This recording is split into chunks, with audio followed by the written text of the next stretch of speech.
is my motto, nothing's ever holding back. Hello everyone and welcome back to the Lone Road iRacing podcast.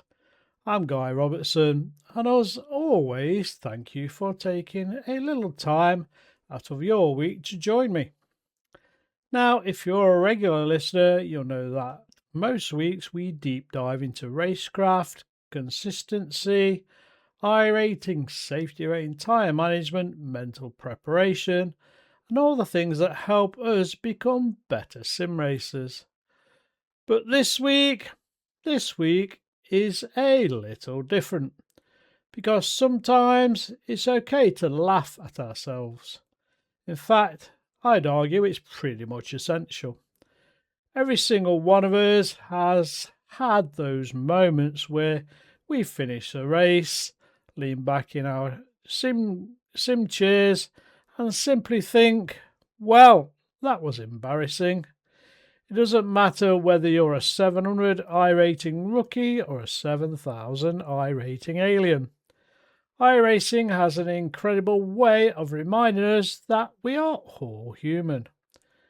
We forget things, we panic, we press the wrong button, we make silly mistakes, and sometimes life simply gets in the way. And that is a lovely segue onto yesterday afternoon. There I was, race registered, practice complete, wheel switched on, headphones on, just loading into the race server. Everything was perfect. Until my stomach suddenly announced that this race wasn't going ahead. Well, not for me anyway.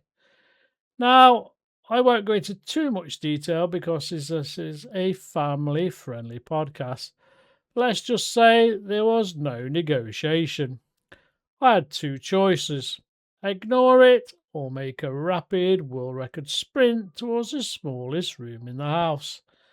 Unfortunately, iRacing doesn't have a pause race because nature called button.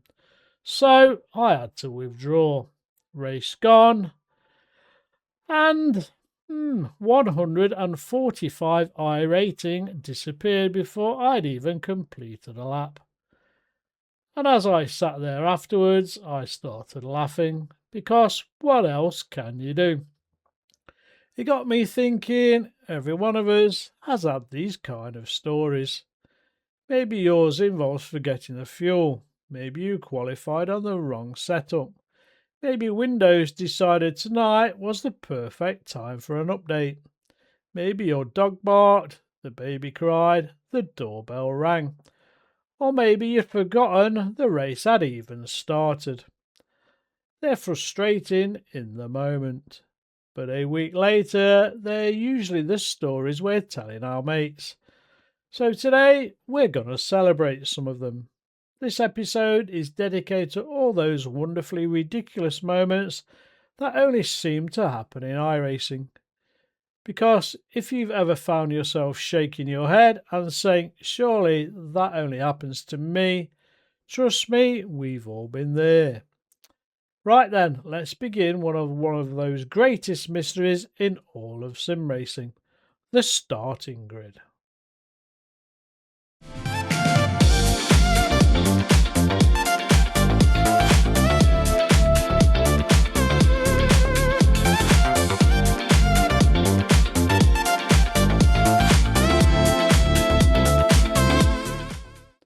So let's begin with a place where every race starts, the grid.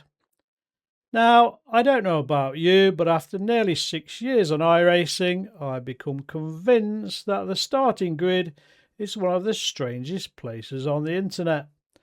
It's almost like entering another dimension. There are certain things that happen every single race, and nobody can really explain why. Mystery number 1, the last second arrival. And you may have already had some inkling exactly who or what I mean. The countdown starts, 2 minutes, 24 cars are expected. 23 have gridded up, one hasn't. So that one driver is keeping the rest of the field sat on the grid. 90 seconds gone, still nothing. 60 seconds left, still sitting in the pits. 30 seconds, you start thinking, have they actually missed it? 10, 9, 8, 3, 2, ping. Car number 12 has gridded. Every single race. Now, it's fascinated me by this individual. What were they doing? Were they making a cup of tea, letting the dog out, adjusting their force feedback last minute, or looking at garage 61 one last time? Still trying to decide whether to use setup A or B, or had they completely forgotten they entered the race until iRacing shouted grid now? And the really funny thing, they're normally absolutely fine. Calm, no panic. They appear within 2 seconds left. Lights go green, perfect launch, and off they go. Honestly, I don't know how they do it. If I leave it until 10 seconds, I'm already sweating. Mystery number 2, the driver who never moves. This one genuinely confuses me and frustrates the hell out of other drivers. They press the grid button, so they're definitely there. Their car is sitting on the grid, maybe right next to mine or even yours.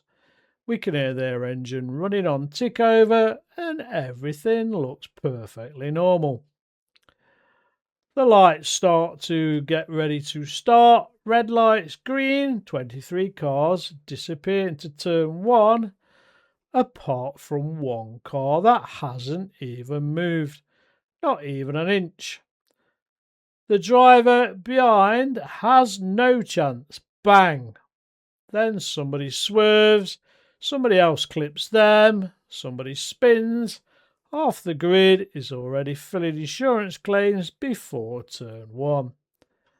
And then about 15 seconds later, like absolutely nothing happened, the stationary car gently pulls away and continues the race. Frustratingly, never even says a word. Where did they go? Were they abducted by aliens? Did the doorbell ring? Did the cat jump on the keyboard? Or did they suddenly remember they'd left the oven on? Who, I suppose we'll never know. But if you are that individual or you've done that, why? Please write into the show. Mystery number 3, the formation lap racing driver. Formation lap, deep breath, nice and steady, give the tyres a little temperature, maybe warm the brakes up a little. Then you look in your mirror or look in front of you and at times even on the side of you, and somebody is treating it like they're preparing for the Monaco Grand Prix. Left, right, full throttle, full brakes, more weaving than a shopping trolley with a wonky wheel. You almost expect their race engineer to come on the radio. Tyre temperatures are looking good, Lewis. Then, green flag, half a lap later, they've spun. What was the point? I just don't get that one. What about you, viewers and listeners? Mystery number 4, the chat box philosopher. And every race seems to have one. 30 seconds before the start, somebody types in, "Let's keep it clean, lads." You think, that's nice. Green flag. They send it 4 wide into turn 1. Cheers for that. Absolute. What can you say? Mystery number 5, the silent assassin. And this one catches me every time. You're sat on the grid looking around. Everything feels calm. Then somebody starts to rev their engine loudly. Now, I definitely never ever get this. Why are they revving the engine full bore? Everybody else starts to look around too. Who's that? Where are they? And very much why? In some races, it's almost become a tradition. There is always one person determined to remind the entire field that yes, their engine works. Bringing it back, but you know what? As much as we laugh, these little moments are actually part of what makes iRacing feel alive. Behind every one of these cars is another human being. Someone who's probably had a long day at work, someone who's rushing to fit in a race before dinner, someone trying to wake the kids. Sorry, not wake the kids. Shh. Someone balancing family life with their favourite hobby. Sometimes they're late because life just gets in the way. Sometimes they don't move because the dog decided now was the perfect time to bark. And sometimes, well, sometimes they're just having one of those evenings. And we've all had them. But don't go anywhere because coming up next, we're moving away from the grid and into what I call the Hall of Shame. Don't worry, we've all got a membership card. Some of us have had just earned more loyalty points than the others. We'll be right back.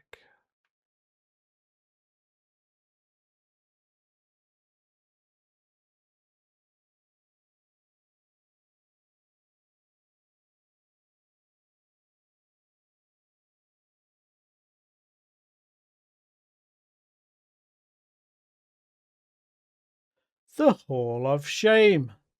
And your membership is compulsory. Don't worry before anybody starts feeling a little bit uncomfortable.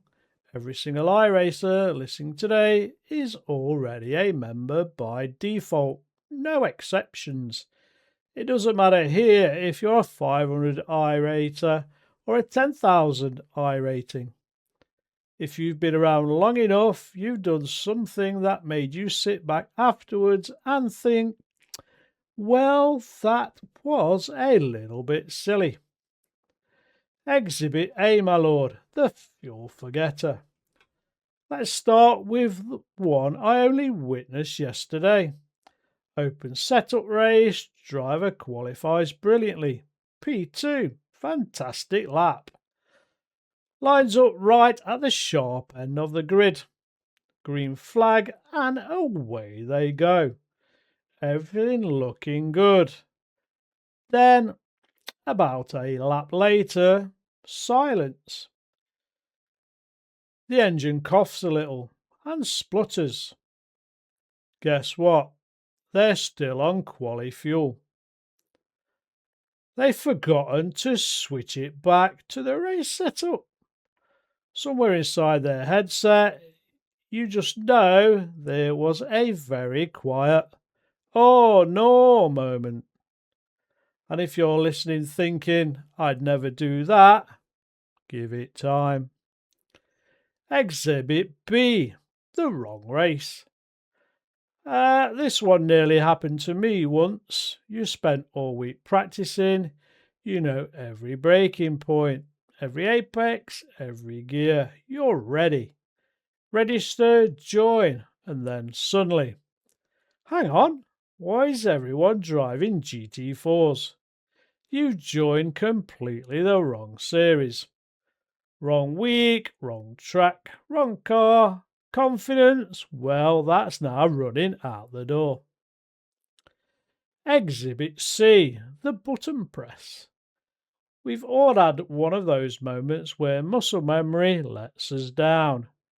You click thinking you're pressing one button, only to discover you press the button right next to it. Withdraw, brilliant. Race over before it's even begun. Exhibit D, the coffee calculation. You're on your formation lap, everything's under control. you reach down and think, I've got time for a quick drink. Green, you haven't. Coffee everywhere, keyboard, wheel, shirt, dashboard. Somehow none of it ends up in your mouth. And you've now got to kind of get yourself out of that race before it all starts to dry and become extremely sticky. Exhibit E, the brake bias genius. This one I know somebody listening or watching has definitely done. Qualifying, you've been moving the brake bias around, trying a few things, experimenting, finding that last tenth. Qualifying ends, race begins, turn one, you stamp on the brake. The car immediately reminds you, this isn't qualifying anymore. Oh dear, what do? You're usually in the wall. Exhibit F, the celebration. Have you ever celebrated too early? You cross the line thinking, yes, brilliant race, what a fantastic win, huge iRating gain, I've won.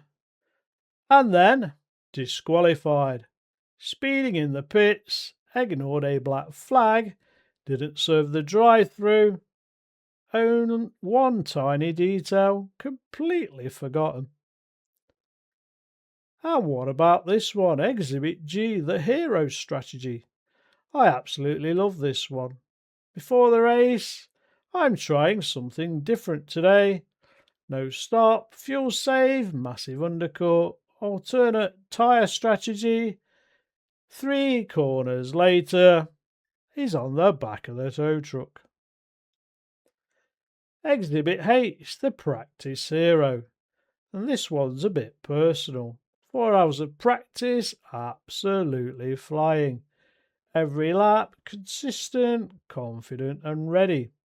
Official race, turn 1. Someone introduces themselves using your rear bumper. 4 hours gone. Isn't iRacing wonderful? But here's the thing. Every one of those stories teaches us something. Check your fuel, check your setup, check your buttons, check your race, check your strategy, and perhaps most importantly, check your sense of humour. Because if you stay in iRacing long enough, you'll eventually become somebody else's funny story. And that's actually okay. We've all been there, or we're gonna be at some point. Right, we're going to have a short break and listen to the message from the show's sponsor, Outlap. Don't go away for the second half of today's podcast. We're having a quick pause here to mention our sponsor, Outlap, who are supporting the podcast. Outlap is built around the side of sim racing we don't talk about enough. The focus, the preparation and mental work that happens long before the race actually starts. It's not about hype or loud designs, it's about process, patience and showing up ready, whether that's in the rig or stepping away from it. If that side of sim racing resonates with you, you'll find Outlap quietly ticking along in the background. I want to thank Outlap again for sponsoring the podcast, and the link to their sim racing apparel store is in the show notes.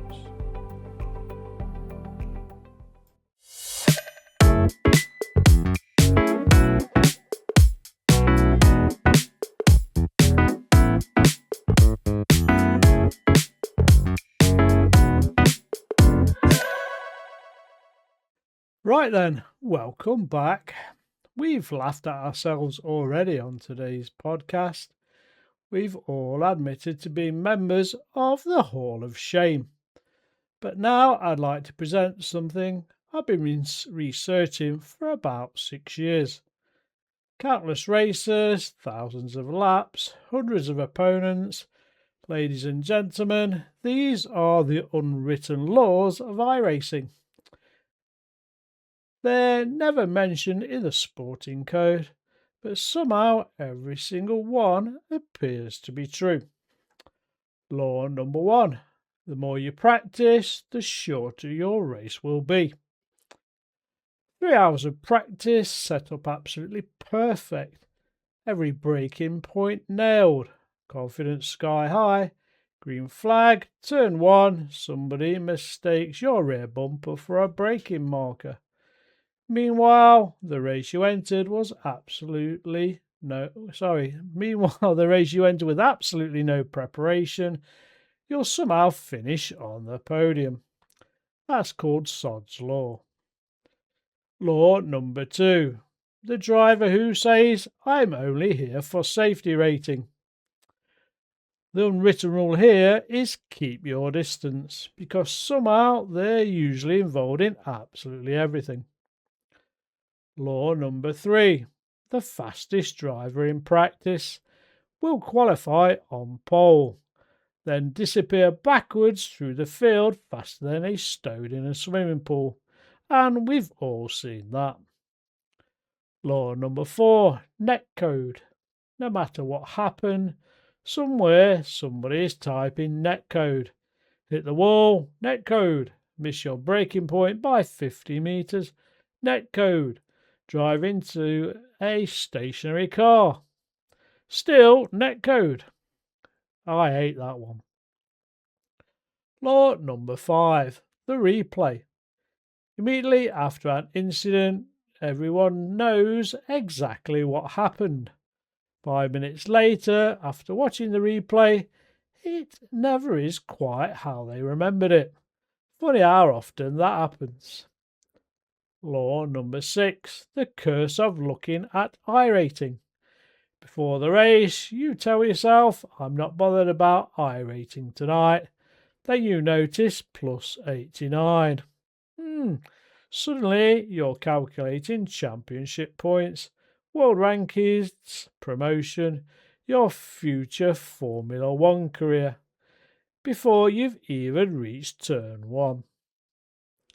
Law number 7. The curse of talking all about it.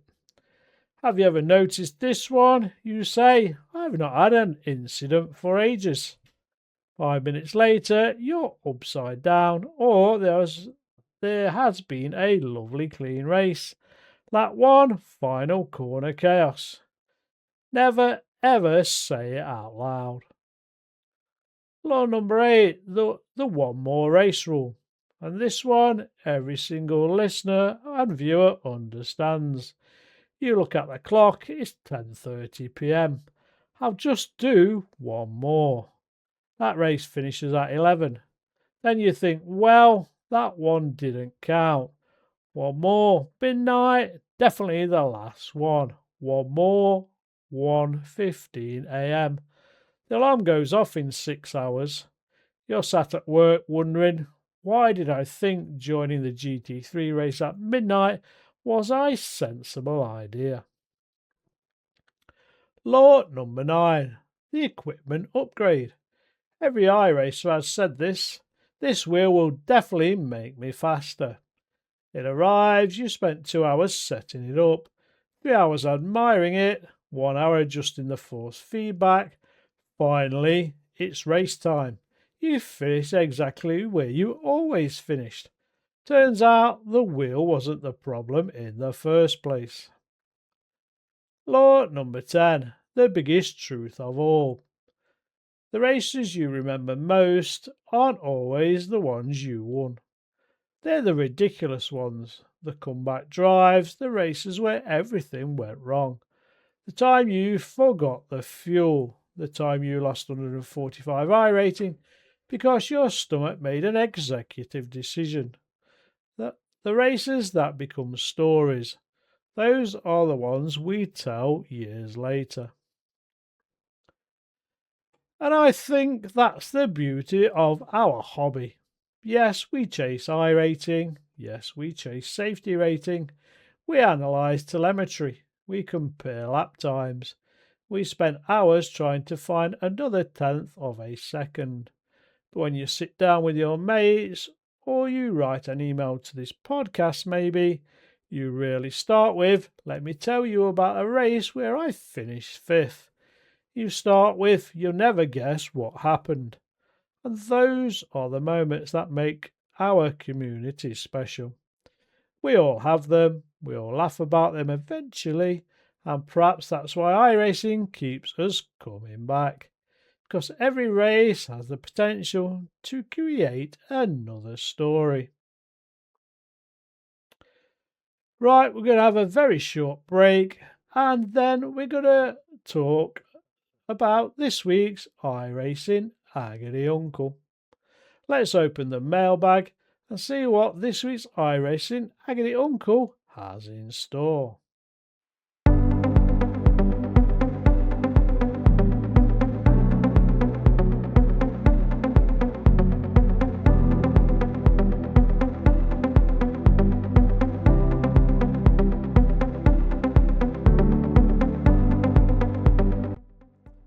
Right then, it's time once again, time to put on the cardigan for a nice cup of tea, pretend I know all the answers, and become your iRacing Agony Uncle. Now this week's email made me smile because I think every one of us has been guilty of it. Hello Guy, I've been listening to the podcast for a while now and absolutely love it. My question isn't really about driving fast, it's about doing stupid things. This was the influence for today's main topic. Why does my brain completely stop working as soon as I enter an official race start? In practice, I'm well organised, I'm qualifying, and I'm confident. But when the race starts, I forget fuel, forget my pitch strategy, miss black flag messages, accidentally leave my brake bias where it was in qualifying, and generally become a complete idiot. Please tell me I'm not the only one. Cheers, Jim. Well, Jim, firstly, thank you for your email. Secondly, you're definitely not the only one. In fact, welcome to one of the biggest clubs in iRacing. Approximately everyone has done something dumb on iRacing at some time. It's amazing what this word does, pressure. During practice, we're all quite relaxed. Nobody's watching, nobody cares if we mess up. We can start, reset and start again. Then the official race begins. Suddenly your brain starts trying to juggle about 15 different jobs. Don't jump the start, watch the mirrors, watch the relative, watch the lights, remember turn 1, keep an eye on the drive behind, don't get rear-ended, don't rear-end anyone else, and somewhere amongst all that, your poor little brain quietly forgets something important like putting fuel in the car. The good news, this isn't really an experience problem, it's a preparation problem. The best drivers don't remember everything, they build a routine so they don't have to. Before every race, have the same little checklist in your head. Fuel, correct setup, brake bias, pitch strategy, water bottle nearby, been to the toilet. Very important, I can tell you, especially if you're planning an endurance race. Think of airline pilots. They've flown thousands of hours, yet they still use checklists before every flight.